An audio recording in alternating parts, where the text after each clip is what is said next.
सर्वेभ्यो नमो नमः। कक्षा में उपस्थित सभी सदस्यों का आदर सहित अभिवादन एवं स्वागत भी। सभी सदस्य अपने अपने इष्ट देव का ध्यान करें। माता गायत्री के मंत्रों का एक बार उच्चारण अवश्य कर ले। साथ ही अपने प्रेरणा के स्रोत एवं अपने गुरुजनों को अंतर मन से अभिवादन कर ले। हम लोगों के द्वारा नियमित रूप से कुंडली फलादेश पर आधारित कक्षा की जाती है। यदि कोई कक्षा में नया है और नियमित रूप से प्रतिदिन की कक्षा में शामिल होना चाहता है तो स्क्रीन पर दिख रहे नंबर पर व्हाट्सएप कर कक्षा में कंटिन्यू हो सकता है, या हमारे द्वारा बहुत ही जल्द नई कक्षा भी आरंभ होने वाली है। यदि उसमें शामिल होना चाहते हैं तो इस वीडियो के डिस्क्रिप्शन में हमने अपने व्हाट्सएप समूह का लिंक दे दिया, वहां से आप शामिल हो सकते हैं। तो पिछले 3-4 रोज से किसी भी भाव का फलादेश हम लोग कैसे करें उस पर आधारित कक्षा हो रही है। कल तक हम लोगों ने काफी कुछ समझने का प्रयास किया है। कल की कक्षा का मुख्य विषय वस्तु था कि 22वें देशकान का स्वामी, और भी बहुत कुछ हम लोगों ने सीखा एवं समझा। साथ ही भाव संधि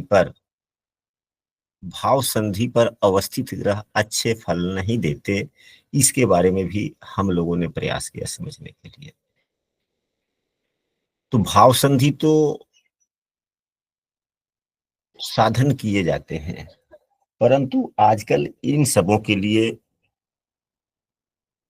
कोई आवश्यकता है ही नहीं। सॉफ्टवेयर से जब हम लोग कुंडली जनरेट करते हैं तो वहां पे भाव मध्य दिए गए रहते हैं। वहां पर भाव मध्य दिए गए रहते हैं। भाव मध्य में 15 अंश हम लोग जोड़ दें या 15 अंश घटा दें, बात एक ही होता है। उस अंशों के आसपास में जो ग्रह होते हैं अच्छे फल नहीं देते। तो भाव मध्य देखा जाए तो सभी भावों के भाव मध्य लगभग एक जैसे होते हैं, या 2-3-4 अंशों का अंतर भी किसी किसी लग्न कुंडलियों में होता है। तो एक तो यह नियम हुआ। दूसरा यह है कि लग्न किसी भी भाव का फल अगर मिलना होता है, या फल का जो परिणाम मिलता है वह लग्न को ही मिलता है। तो दूसरे शब्दों में हम लोग यह भी कह सकते हैं कि लग्न के अंश से अगर 15 अंश अधिक या कम हो, परिणाम एक ही आता है, 15 बढ़ा दीजिए या 15 घटा दीजिए, तो उसके अगल बगल के ग्रह उस अंशों के आसपास में जो ग्रह होते हो अच्छे फल नहीं देते। हाँ, लग्न का जो अंश है उस अंश के समकक्ष जितने ग्रह होते हैं वे ग्रह अच्छे फल देते हैं। यहां तक हम लोगों ने कल की कक्षा में सीखा। अब आज की कक्षा में हम लोग बहुत कुछ सीखने वाले हैं। भाव का भी हम लोगों को फलादेश करने से पहले चयन करना होता है, एवं हम लोगों को प्रश्न भी समझने होते हैं। भाव के कारक कौन से होते हैं हम लोगों ने समझा पूर्व की कक्षाओं में। प्रश्न किस ग्रह से संबंधित है यह भी, जैसे कि सभी ग्रहों की हम चर्चा ही कर लेते हैं। सूर्यदेव किन किन चीजों के कारक हैं, तो सामान्यतः सूर्यदेव आत्मा के, पिता के, प्रभाव के, स्वास्थ्य के, हमारे आंतरिक शक्तियों के कारक हैं। अगर कोई प्रश्न इन विषय वस्तुओं से संबंधित हो तो सूर्यदेव को भी अवश्य देखना चाहिए। अगर बात मानसिकता की हो, भावना की हो, मन का हो, बुद्धि की चंचलता स्थिरता की हो, बड़ों की आशीर्वाद कृपा की जरूरत के प्रश्न हो, संबंधित माता से संबंधित प्रश्न हो, तो चंद्रमा को अवश्य देखने चाहिए। बात हिम्मत की लिए कि हिम्मत है कि नहीं, साहस है कि नहीं। छोटा भाई पृथ्वी, पृथ्वी का मतलब ये हुआ कि धरातल। मंगल देव को भूमि पुत्र भी कहा गया है। मकान, शत्रु, चचेरा भाई, एवं यौन ऊर्जा के भी कारक है। यदि उससे संबंधित प्रश्न है तो मंगल का भी देखना चाहिए कि मंगल की स्थिति कैसी। अब यहाँ पर आप लोग के मन में विचार आएगा कि आपने गुरुजी कह दिया मंगल, यौन ऊर्जा। यौन ऊर्जा दो तरह के होते हैं, जिसमें एक के कारक मंगल देव और दूसरे कारक शुक्र देव। पत्नी के कारक भी शुक्रदेव होते हैं, वह अलग विषय वस्तु है। यौन ऊर्जा के कारक शुक्र भी होते हैं, यह अलग विषय वस्तु है, और मंगल भी है, दोनों ही हैं। प्रश्नों को हम सबों को समझना चाहिए कि प्रश्न किस विषय वस्तु से संबंधित है। मंगल फिजिकल ग्रह है, शारीरिक ताकत भी है। तो मंगल जिसके कमजोर होते हैं उसको बीमारियां थोड़ी ज्यादा होती है, शारीरिक क्षमता ही कम है। आज शारीरिक क्षमता जितनी अधिक मजबूत होती है, अनिष्ट चीजों को झेलने की क्षमता होती है, यानी कि बीमारी थोड़ी कम भी होती है।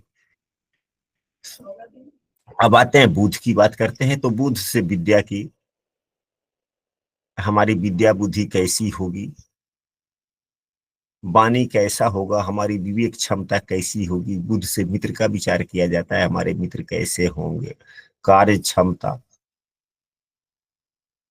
क्योंकि बुधदेव स्नायु तंत्र के पर भी अधिकार रखते हैं। आप लोग देखते हैं, आप लोगों के सबों के परिवार में छोटे छोटे बच्चे अवश्य होंगे। आप 10 मिनट 15 मिनट आधे घंटे 1 घंटे 2 घंटे काम कर लेते हैं, थक जाते हैं, थकने के बाद में कहते हैं कि आराम करना है, थोड़ा बड़े थक गए। लेकिन वही छोटे बच्चे हैं, कभी थकने का नाम ही नहीं लेते, वो कहते ही नहीं है कि हम थक गए। दिन भर काम करते रह जाएंगे, कुछ ना कुछ कुछ ना कुछ कुछ ना कुछ। और छोटे बच्चों में एक गुण पाया जाता है, उसको आप जितना काम में लगाए रखिए कि बउआ ये कर लो, बच्चे ये कर लो, वो कर लो, उतना ही वह खुश भी रहता है। और जहां उसको काम नहीं है तो फिर बच्चे तो बदमाश होते हैं, शैतानी करते हैं, इधर का सामान उधर रखेंगे, उधर का इधर रखेंगे, गिराएंगे, क्या करेंगे नहीं करेंगे, ऐसी सब बात होती है। तो बच्चे थकते नहीं। तो हम कार्य क्षमता का भी यदि विचार करना हो तो बुध देव। अब आते हैं गुरुदेव पर। तो गुरुदेव सामान्यतः सभी चीजों के कारक माने जाते हैं। सभी चीज तो नहीं, तो जितने हमारे जीवन में सुख आनंद संपन्नता की तरफ लेकर जाते हैं, उन सभी चीजों के कारक गुरुदेव हैं। जैसे धन, हमारा शरीर, हमारे शरीर की पुष्टि, हमारा पुत्र संतान, हमारा ज्ञान इत्यादि। एवं महिलाओं के लिए पति। अब आते हैं शुक्रदेव। शुक्रदेव का विचार पुरुषों के लिए पत्नी, सवारी जिसको वाहन कहते हैं, आभूषण, सुख एवं दाम्पत्य जीवन का प्रेम संबंध। शनि आयु के कारक हैं। जीविका के साधन का विचार अगर करना है तो शनिदेव को छोड़कर जीविका के साधन का विचार कर ही नहीं सकते। जहां विपत्ति की बात है, समस्या की बात है, बीमारी की बात है, तो शनिदेव को अवश्य देखना चाहिए। नौकरी की बात है, शनिदेव को जरूर देखनी चाहिए। मृत्यु के कारण भी यही है, शनिदेव ही है। क्योंकि 8वें भाव के यह कारक भी माने जाते हैं। मृत्यु के जहाँ कारण भी हैं, वहीं यह मृत्यु के आयु के प्रदाता भी हैं, दीर्घायु के कारक भी हैं। यदि बाबा का विचार करना हो तो राहु देव का विचार अवश्य करे। आकस्मिकता कोई काम करनी है, देखना है, चाहे वह किसी भी भाव से संबंधित हो, राहु देव को हम लोगों को अवश्य देखने चाहिए। केतु देव से नाना का विचार किया जाता है। अभी तक जितने विषय वस्तु को हम लोगों ने पढ़ा, अभी तक जितने विषय वस्तु को हम लोगों ने पढ़ा, उन सभी विषय वस्तुओं का सारांश जो पिछले 3-4 रोज की कक्षा की है, यही है कि जिस भाव से संबंधित प्रश्न हो, जिस भाव से संबंधित प्रश्न हो, उस भाव उस भाव के स्वामी, यानी कि अगर मान लिया जाए कि चौथे भाव का ही विचार करें कि जमीन कैसा होगा, प्लॉट वगैरह होंगे कि नहीं होंगे, या खेती की जमीन कितनी होगी। तो ये सभी चीजें चौथे भाव से देखी जाती है। तो हम लोग चौथे भाव को देखेंगे कि चौथे भाव में किस प्रकार के ग्रह है। जिस प्रकार से हम लोगों ने पूर्व की कक्षाओं में अध्ययन किया, उन सभी सूत्रों को भाव पर लगाकर देखेंगे कि भाव में शुभ ग्रह है या नहीं है, भाव पर शुभ ग्रह की दृष्टि है कि नहीं है, भाव में कोई शत्रु पूर्वक दृष्टि तो नहीं पड़ रही है, भाव में कोई नीच के ग्रह तो नहीं है, भाव से केंद्र में मजबूत ग्रह है या नहीं है, भाव के छठे आठवें बारहवें जो ग्रह है वह कमजोर है या मजबूत है। इन सबों को देखना चाहिए। भाव से छठे सातवें आठवें भाव में किस प्रकार के ग्रह हैं, भाव से छठे सातवें एवं आठवें भाव के स्वामी मजबूत है या नहीं है, भाव में बैठे हुए ग्रह कमजोर हो, भाव में बैठे हुए ग्रह मजबूत हो। फल कैसे मिलते हैं, तो जितना हम लोगों ने पूर्व की कक्षाओं में अध्ययन किया उन सबों का विचार करना चाहिए। एवं भाव के स्वामी, यानी कि भाव को देखें, भाव के स्वामी को अवश्य देखें, एवं भाव के कारक को भी अवश्य देखें। इन तीनों चीजों का विचार करना चाहिए, जो पूर्व की कक्षाओं में भी यही चीजें चर्चा होती चली आएगी। सामान्यतः भाव, जिस भाव में अगर शुभ ग्रह है तो शुभ फल, क्रूर ग्रह बैठते हैं तो बुरा फल। हम लोगों ने यही पढ़ा है ना कि जिस भाव में, सामान्यतः जिस भाव में शुभ ग्रह बैठे होते हैं उस भाव के शुभ फल मिलते हैं। जैसे सातवें भाव में शुभ ग्रह बैठे हुए हैं, छठे भाव में भी शुभ ग्रह बैठे हुए हैं, नवम भाव में भी शुभ ग्रह बैठे हुए हैं। तो जिस भाव में शुभ ग्रह बैठे हुए हैं उस भाव के फलों में शुभ फल मिलने की संभावनाएं बनेंगी या अशुभ फल? शुभ फल मिलेंगे। शुभ फल मिलेंगे। लेकिन यही नियम हर जगह लागू नहीं होता, नियमों में अपवाद भी होते हैं। ऐसा आप लोगों ने कोई नियम पढ़ा है कहीं भी, चाहे किसी भी संबंधित क्षेत्र के हो, जीवन के क्षेत्र में हो, आपके नौकरी के क्षेत्र में हो, कार्य के क्षेत्र में हो, यहाँ तक खाना खाने के क्षेत्र में हो, खाना बनाने के क्षेत्र में हो, सभी क्षेत्रों में कुछ ना कुछ नियमों के अपवाद देखने को मिलते हैं। ऐसा पाया जाता है या नहीं? जी, पाया जाता है। बगैर अपवाद का कोई नियम ही नहीं। ठीक उसी प्रकार कुंडली के छठे आठवें बारहवें भाव में यह नियम उल्टा हो जाता है। यदि कुंडली के छठे भाव में कोई शुभ ग्रह है तो भी परिणाम बुरा, तो परिणाम खराब फल हो जाएंगे। आठवें भाव में भी कोई शुभ ग्रह है तो भी परिणाम खराब, बारहवें भाव में भी कोई शुभ ग्रह है तो भी परिणाम खराब, उल्टे फल हो जाते हैं। कारण क्या है? यह समझने वाली बात है। बहुत सी बात ऐसी होती है कि जिसको याद नहीं किया जाता, नोट नहीं किया जाता, बहुत सी बात को समझा जा सकता है। तो यह बातें समझने वाली है। क्या कोई सदस्य बतला सकता है कि यदि छठे भाव में कोई शुभ ग्रह बैठता है तो उन क्या फल देते हैं, उल्टा क्यों हो जाता है? सर, छठा भाव जैसे प्रतिस्पर्धा कर्तव्य का होता है, और जो सौम्य शुभ ग्रह होते हैं, सौम्य ग्रह होते हैं, तो फिर वो क्या है, जल्दी से है ना सरेंडर कर देते हैं, और प्रतिस्पर्धा का भाव उनमें नहीं होता। अपने तो अच्छा फल नहीं मिल पाता फिर भौतिकता हाँ के हिसाब हाँ से। हाँ हाँ हाँ हाँ जी, हाँ जी, हाँ जी, आगे करने का मतलब, दूसरे शब्दों में हम लोग ऐसे कह सकते हैं कि इन बुरे भावों में हमारे जिंदगी के जितने भी, मतलब कि अधिकांशतः जितने विषय वस्तु हैं सभी कष्टदायक वाले हैं।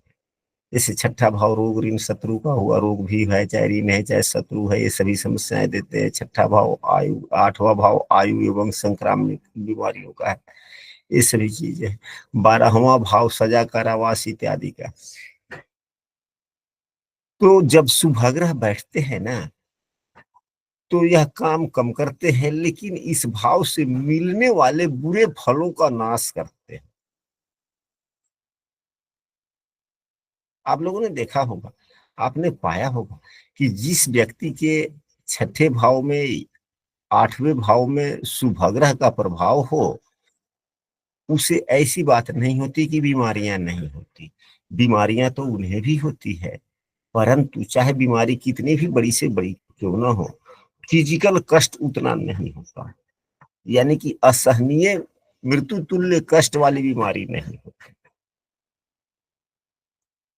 बीमारी बड़ी हो सकती है, भयानक हो सकती है, लेकिन हृदय विदारक बीमारी नहीं। चाहे कैंसर ही हो जाए, कुछ भी हो जाए, वो अलग की बात है, लेकिन उतना कष्ट नहीं देगा। जीवन लीला समाप्त कर देगा, वो अलग बात है, लेकिन जो भी होगा सब आराम आराम से हो जाएगा। लेकिन यदि वही पापग्रह है और बीमारियां अगर हो रही है, तो शारीरिक कष्ट थोड़े ज्यादा हो जाते हैं। तो ऐसा आप लोगों ने कभी पाया है या नहीं पाया है? नहीं पाया है। जैसे आठवें भाव में अगर शुभग्रह अगर हैं, तो वैसे व्यक्ति की मृत्यु भी उतनी कष्टदायक नहीं होती, हृदय विदारक नहीं होती। अगर पापाग्रह है तो थोड़ा हृदय विदारक होने की संभावना बन जाता है। तो शुभग्रह जब इन भावों में बैठते हैं तो इन बुरे फलों का नाश करते हैं, यानी कि कम करने का प्रयास करते हैं, जिनमें उनकी शक्तियां छीन हो जाती है। अब आप ही के पास में कितना भी ताकत क्यों ना हो, कितना भी ताकत क्यों ना हो, फिजिकल चाहे कोई भी, आपका जो काम है सो तो करेंगे, लेकिन आप जहां पे बैठे हुए हैं, अगर वही ढेर सारी समस्याएं हैं, तो पहले उस समस्या को समाप्त करेंगे ना। तो उसी समस्या को समाप्त करने में आपकी शक्तियां समाप्त हो जाएंगी, तो फिर आप काम क्या करेंगे? अब बातें स्पष्ट हुई? जी। तो इसलिए छठे आठवें बारहवें भाव में बैठे हुए शुभग्रह, चाहे वह कितने भी मजबूत क्यों ना हो, अच्छे भाव को स्वामी क्यों ना हो, इनकी दशाओं में उतने अच्छे फल नहीं मिलते। फल शुभ मिलते हैं, लेकिन उतने नहीं मिलते, कम ही मिलता है। अब यही भाग्य भाव के स्वामी, नवम भाव के स्वामी चंद्रमा है। चंद्रमा छठे भाव में बैठे हुए, जब भी चंद्रमा की अंतर्दशा चलेगी, ऐसी बात नहीं है कि भाग्य उन्नति नहीं होगा, हो सकता होगा, लेकिन बहुत कम होगा, न के बराबर, क्योंकि छठे भाव में बैठे। अब इसके बाद में जिस भाव का विचार करना हो, हमें जीवन के जिस रिश्ते का विचार करना हो, उस भाव को लग्न बनाकर प्रयास करने चाहिए। अब उदाहरण स्वरूप, यह किसी बच्चे की कुंडली हो जिसकी उम्र 25-30 वर्ष के आसपास में हो, 25 वर्ष में, उसके माता पिता उसके शादी के लिए प्रश्न किए आपसे कि शादी कब होगी, कैसे होगी, तो वह तो ग्रहों को देख करके, यहाँ भाई सातवें भाव में मंगल है, सातवें भाव में गुरु है, एवं सातवें भाव के स्वामी शुक्रदेव हैं, इन तीनों की दशाएं, अंतरदशा जब जब आने की संभावनाएं होंगी, शादी हो सकती है या होने की संभावनाएं बन सकती है, इस समय निर्धारित होगी। लेकिन यह भी प्रश्न कर देगा व्यक्ति कि अच्छा पंडित जी बतलाइए, हमारी पतोहू कैसी होगी?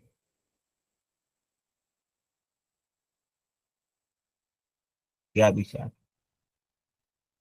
या तो पतोहू कैसी होगी, तो सातवें भाव से विचार करेंगे, इस भाव में बैठे हुए ग्रह, इस भाव की स्थिति, मंगल गुरु दोनों है यहाँ पर, तो क्या कह देंगे? गुरु विद्वान है, गुरु विवेक है, गुरु विद्वान है, गुरु विवेक है, गुरु में सात्विकता है, यहाँ मंगल भी है। एवं गुरुदेव दूसरे एवं पांचवे भाव के भी स्वामी हैं। पांचवा भाव बुद्धि का होता है एवं दूसरा भाव भी विद्या का ही होता है, वाणी का होता है, धन का भी होता है। और गुरुदेव की राशि में राहु देव बैठे हुए हैं। अभी मंगल को अभी यहाँ पर थोड़ा कॉमन हटा दिया है, मंगल को लेकर थोड़ा देखते हैं, हम लोग थोड़ा सा मिला लेंगे बाद में। अगर इसी लग्न में अगर गुरुदेव यहाँ सातवें भाव में बैठे हुए हैं, किसी जातक का प्रश्न है, मतलब किसी व्यक्ति का प्रश्न है कि हमारी पतोहू कैसी होगी, भाव का चयन कर लिए हम लोग, सातवां भाव पतोह का हो गया, यानी पुत्र का यह कुंडली है तो सातवां भाव पतोह हुआ। अगर गुरुदेव को ही आधार मानकर केवल फलादेश किया जाए कि इनकी पतोहू कैसी होगी, आप लोग क्या बोलेंगे? पढ़ी लिखी होगी, पतहू क्या होता है पता नहीं है। संस्कारी होगी। संस्कारी होगी। पतोहू कौन होगा नहीं जानते तो बेटे की बहू। अच्छा गुरुदेव, यहाँ पर गुरु बैठा है ना, तो गुरु के लिए आप पूछ रहे हैं, तो गुरु दूसरे भाव का स्वामी भी है, पंचम का स्वामी भी है। तो जो बहू की वाणी है ना, बहुत ही बढ़िया होगी, तत्व की ज्ञान की बात करने वाली होगी, बुद्धि उसकी बहुत बढ़िया होगी। ये तो गुरु के प्रभाव होंगे, सात्विक होगी, गुणवान होगी। सात्विक एवं गुणवान। लेकिन मंगल बैठा है तो गड़बड़ कर देगा।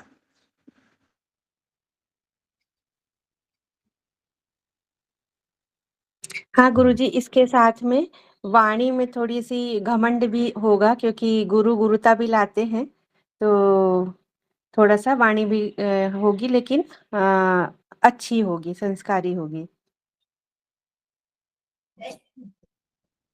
वाणी में क्रोध आ जाएगा, और मंगल हस्बैंड भी है तो वो भी साथ में बैठा हुआ है, वो उसकी वजह से ये जो है ना, थोड़ी सी इसके ऊपर प्रभाव ऐसा आएगा कि क्रोधित हो जाएगी। ठीक है, तो वो वाली बात है। हम ऐसे कह सकते हैं कि बहुत ही विदुषी भी होगी, क्योंकि पहले कोई भी पूछे ना तो सकारात्मकता वाली बात बोलना चाहिए। हमने तो कहीं दिया है कि मंगल को भी इग्नोर करके चलना है, बाद में हम लोग मंगल के गुण को उसमें मिलाते थे। अगर देव गुरु बृहस्पति की बात की जाए कि पतहू कैसी होगी, तो दूसरे भाव एवं पंचम भाव, दूसरा भाव विद्या, पंचम भाव बुद्धि, यानी कि विद्या बुद्धि में तो निपुण होगी। अब वह चाहे जितनी पढ़ी लिखी हो, लेकिन शब्दों को समझना और उसका उपयोग करना यदि कोई सीखे किसी से तो गुरु से। एवं राहु भी गुरु की राशि में ही बैठे हुए हैं, तो गुरु को अपना गुण दे दिए, आकस्मिकता दे दिए, यानी कि तुरंत किसी भी विषम परिस्थितियों में फैसला ले लेने वाली होगी। लेकिन मंगल भी है, वह जो भी बात बोलेगी सही बात बोलेगी, अनुकरणीय बात बोलेगी। और जब वह अनुकरणीय सही बात, विचारणीय बात बोलेंगी, और उस बातों पर अगर आप लोग अमल न कीजिएगा, तो थोड़ा सा उनके मन में क्रोध भी आने की संभावनाएं है, क्योंकि मंगल साथ में हो गए। क्या इस प्रकार से हम लोग बोल सकते हैं कि नहीं बोल सकते हैं? जी सर, यही बोलना चाहिए, क्योंकि मंगल आ गए ना, और मंगल में शुभता भी तो आ गया ना। मंगल यहाँ पर लगने से तो शुभग्रह हो गया, एक क्रूरता कम हो गई, दो तीसरा शुभग्रह के साथ में है तो भी कुछ क्रूरता कम। अब यह कोई पापग्रह से युक्त दृष्टि थोड़े है, या मंगल किसी पापग्रह के द्वारा देखा जा रहा है? नहीं देखा जा रहा ना। जी नहीं। और सातवें भाव से केंद्र में शनि भी स्वराशि का है। अगर इसको पत्नी का भाव मान लिया जाए तो पत्नी से दसम भाव में शनि स्वगृही है, मूल त्रिकोण के हैं। ठीक है, चलिए, अगर यही किसी जातक की, ऐसे व्यक्ति की कुंडली हो जो पिता हो और अपने पुत्र के बारे में पूछ रहा हो कि हमारे बहू कैसी होगी, तो पिता यह हो गया। अपने पुत्र के बहू के बारे में पूछ रहा है तो पुत्र पंचम भाव हो गया। और पतोहू फिर कौन सा भाव हो जाएगा? 11वां भाव। 11वां भाव। अब 11वें भाव में नीच के शुक्रदेव हैं, राहु से दृष्ट है।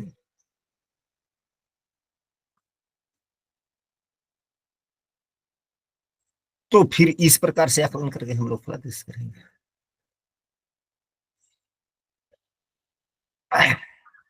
तो इस प्रकार से हम लोगों को समझना चाहिए एवं फलादेश करना चाहिए।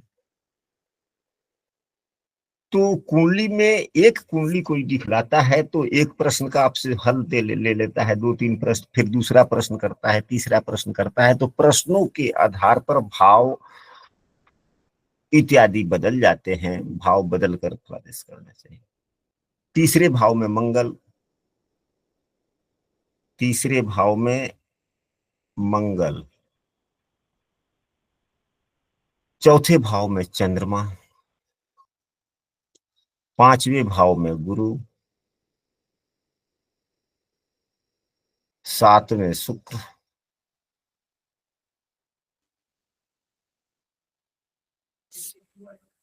मंगल, चंद्रमा, गुरु, सातवें में शुक्र,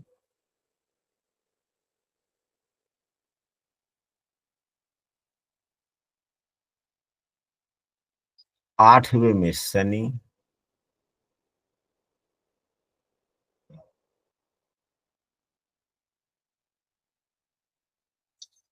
अगर इन भावों में अगर एक ग्रह अकेले बैठे हुए हों तो अच्छी बात नहीं है। इनके साथ यदि कोई ग्रह युक्त है तो अच्छा है। कारण यह है कि तीसरा भाव जो होता है उग्रता का है और मंगल उग्र ग्रह है। तो यदि किसी ग्रह से युक्त नहीं होंगे तो केवल अपना ही काम करेंगे तो थोड़ा सा ठीक ठाक नहीं होगा। चौथा भाव मन के स्थिरता का है और चंद्रमा क्या है? सबसे अधिक तेज प्लानेट है, सबसे अधिक गतिशील है, सबसे अधिक चंचल है। मन ही स्थिर नहीं रहेगा।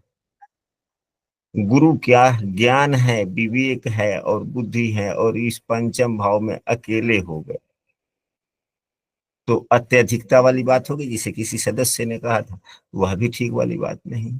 शुक्र क्या है? भोग है, विलास है। अकेले अगर शुक्रदेव सातवें भाव में है तो अधिकता हो जाती है, वह भी ठीक नहीं। आठवां भाव हमारे कष्टों का भी भाव है, शनिदेव कष्ट के कारक है। अगर अकेले हैं तो ठीक नहीं है, कष्ट ही अधिक से अधिक, लेकिन आयु बढ़ा देते हैं। लग्नेश जिस भाव में होता है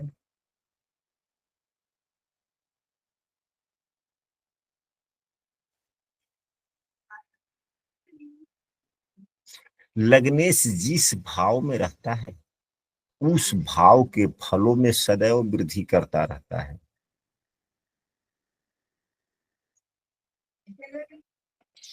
यह सूत्र है या नहीं है? जी है, बताया था आपने। हमने बताया था, ठीक है, लेकिन इस सूत्र को किसी कुंडली पर आप लोगों ने लगाकर देखा है या जिस व्यक्ति को यह अनुभव में आया है कि लगने से जिस भाव में है उस भाव के फलों में वह वृद्धि करते हैं, ऐसा सूत्र आप लोगों ने कभी कुंडली पे लगाया, देखा, परखा? क्या यह सत्य पाया जाता है या केवल कही सुनी बातों की तरह से ही केवल हम लोग चर्चा में ही रह जाते हैं? पाया जाता है गुरुजी, मेरी स्वयं की कुंडली में भी है और जिसकी जिसकी कुंडली में देखा है, ये सत्य है बात। तो क्या इस कुंडली में पाया जाएगा? लगने से सातवें भाव में है या नहीं?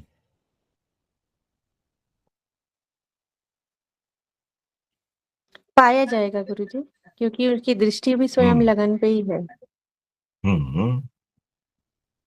ठीक। तो लग्न पे दृष्टि है तो लग्न को मजबूत कर दिए, लेकिन आरोग्य सप्तम भाव को खराब कर दिया, सप्तम को खराब कर दिया उसने।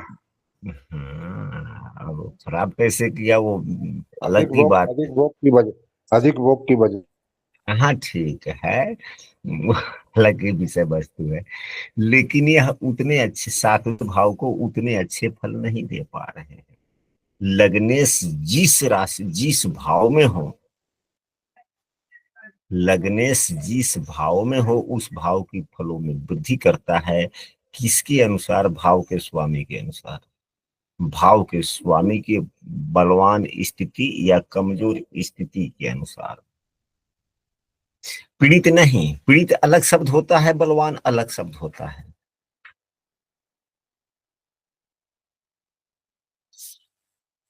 पीड़ित किसे कहा जाता है? जब किसी पाप ग्रह से दृष्ट हो।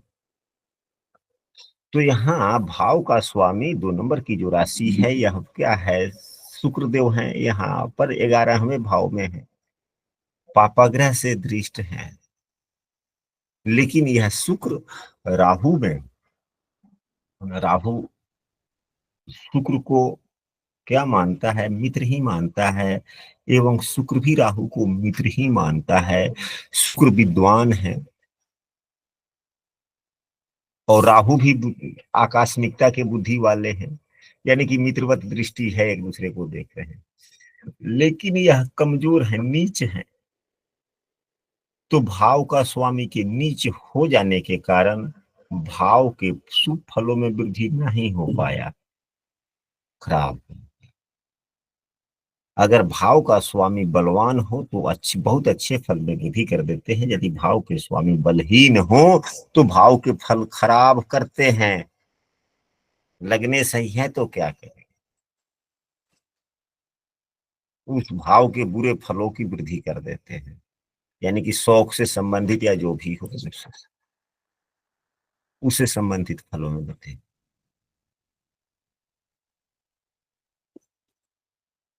यहां तक तो अभी तक हम लोगों ने समझा। इसके बाद में हम लोग ग्रहों के संबंध के बारे में हम लोगों को एक बार पुनः समझ लेना चाहिए, क्योंकि यह कक्षा आज समाप्त हो रही है भाव से फलादेश से संबंधित। तो हम लोगों को ग्रहों के संबंधों पर भी चर्चा हो जाती है कि कौन से ग्रह किसको देख रहा है, नहीं देख रहा है, आपस में संबंध बना रहा है, नहीं बना रहा। तो ग्रहों के मुख्य रूप से 5 प्रकार के संबंध होते हैं। एक, स्थान परिवर्तन।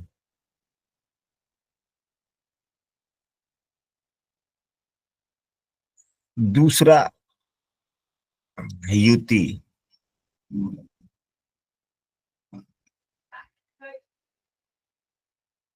तीसरा,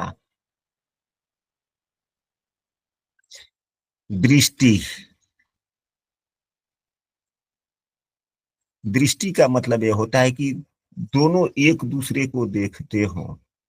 स्थान परिवर्तन, यानी कि स्थान परिवर्तन का मतलब यह हुआ कि अब यहीं 4 नंबर की राशि यहाँ पर है, यहाँ पर चंद्रमा होते, यहाँ पर चंद्रमा हो जाता, भले ये तो 100 राशि के हो गए। जैसे कि चंद्रमा यहाँ मेष राशि में है, मंगल की राशि में, तो मंगल देव चंद्रमा की राशि में हो जाते, तो यह राशि परिवर्तन हुआ। भाव परिवर्तन का मतलब यह हुआ कि अगर एक दूसरे के भाव में हो जाए तो हम लोग भाव परिवर्तन कहें या राशि परिवर्तन कहें, दोनों शब्द एक ही हैं या अलग अलग है?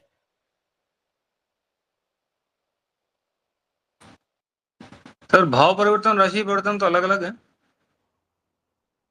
हाँ, यही हम समझना चाहते हैं। स्थान परिवर्तन का मतलब यह हुआ है कि यदि पंचम भाव का विचार करना हो और हमें आय का भी विचार करना हो, या दसम भाव का और पंचम भाव के संबंध का विचार करना हो, तो पंचम दसम भाव का स्वामी पंचम भाव में हो, यानी कि यहाँ पे सूर्यदेव हो, यहाँ पे सूर्यदेव हो जाए, और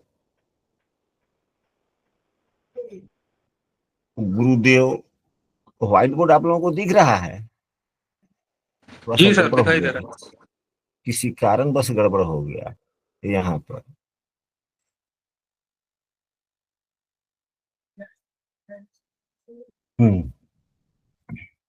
और गुरुदेव कहाँ हो जाएं, तो गुरुदेव दशम भाव में हो जाएं, तो गुरुदेव दशम भाव में हो जाएं, यह हुआ स्थान परिवर्तन। अगर यहीं गुरुदेव दशम भाव में हैं और सूर्य देव यहाँ पर हो जाएं, तो यह हो गया राशि परिवर्तन। अगर पंचम भाव एवं दशम भाव के संबंधों का विचार करना है कि पंचमेश दशम में है, दशमेश पंचम में है और दशम अगर पंचम का विचार करना है तो यह हुआ भाव परिवर्तन। लेकिन इन्हीं प्रश्नों में अगर गुरुदेव की दूसरी राशि में सूर्यदेव चले गए तब यह तो स्थान परिवर्तन नहीं हुआ, यह राशि परिवर्तन हो गया। अब बातें स्पष्ट हो गई? जी सर, हो गई। इसका अर्थ क्या हुआ भाव गुरुजी परिवर्तन का? ये भी तो भाव परिवर्तन ही हुआ गुरुजी। भाव परिवर्तन कहाँ हो गया? अगर लगने से राशि राशि राशि परिवर्तन, हाँ राशि परिवर्तन हुआ जी। हाँ, राशि परिवर्तन हुआ। और उसमें भी राशि परिवर्तन हुआ जो पहले बताया था, उसमें भी दोनों एक दूसरे की राशि में बैठे थे। तो यह तो भाव भी परिवर्तन है ना, यह भाव परिवर्तन एवं राशि परिवर्तन दोनों है। परंतु अगर हमें पंचम भाव का विद्या का विचार करना हो और दशम भाव का भी विचार यानी पंचमेश दशमेश का विचार करना हो तो यहाँ सूर्यदेव तो चले आए दूसरे भाव में ना। हाँ जी, हाँ यह जी। भाव परिवर्तन थोड़े हुआ, यह तो राशि परिवर्तन हो। अब यहीं पे अगर अष्टम भाव में मंगल हो जाए और लग्न में बुध देव हो जाए, लग्न में बुध देव हो जाए और अष्टमेश एवं लग्नेश की बात करनी हो तो यह भाव परिवर्तन, यह स्थान परिवर्तन हो गया, यह भाव परिवर्तन हो गया। लेकिन लग्नेश एवं अष्टमेश की चर्चा करनी हो, बात करनी हो और लग्नेश 11वें भाव में बैठ जाए, यहाँ पे बैठ जाए मंगल और बुध देव 6ठे भाव में बैठ जाए और लग्नेश अष्टमेश की चर्चा हो तो यह भाव परिवर्तन हुआ या राशि परिवर्तन? राशि परिवर्तन। राशि परिवर्तन। तो राशि परिवर्तन, भाव परिवर्तन, चाहे जो भी हो, स्थान परिवर्तन समझ ले, राशि परिवर्तन समझ ले, यह भी एक प्रकार का ग्रहों का संबंध है। ग्रहों की युति हो एक ही भाव में हो तो भी एक प्रकार का यह संबंध होता है, एक दूसरे को देखें तो भी यह एक संबंध होता है। ग्रह एक दूसरे से केंद्र में हो, यह भी एक प्रकार का संबंध है। ग्रह एक दूसरे से त्रिकोण में हो, यह भी एक प्रकार का संबंध है। यही 4-5 कुल मिलाकर जुलाकर यही संबंध है।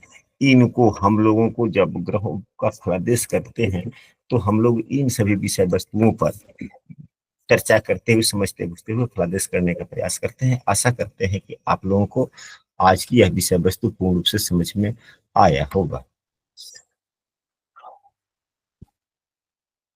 जी गुरुजी, समझ में आया। मुझे एक बात रह गई